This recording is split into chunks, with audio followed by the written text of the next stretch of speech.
গরুড় পুরাণ অনুযায়ী একজন মানুষ ছিল। সে সারা জীবন মানুষকে ঠকাতো, মিথ্যে কথা বলতো আর অন্যের ক্ষতি চাইতো। একদিন হঠাৎ তার মৃত্যু ঘটে। মৃত্যুর পর তাকে নিয়ে যাওয়া হয় যমলোকে। সেখানে বসে আছেন স্বয়ং যমরাজ।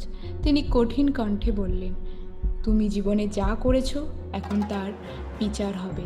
এরপর তাকে ছুঁড়ে ফেলে দেওয়া হলো ভয়ঙ্কর নদীতে, বৈতরণী নদী। এই নদীতে পানি নেই, আছে শুধু রক্ত, আগুন আর পচা জিনিস। সে প্রাণপণে চিৎকার করতে লাগলো, আমাকে বাঁচাও, আমি এরকম আর কখনো করব না। কিন্তু কেউ তাকে বাঁচাতে এলো না, কারণ জীবনে সে কখনো কাউকে সাহায্য করেনি।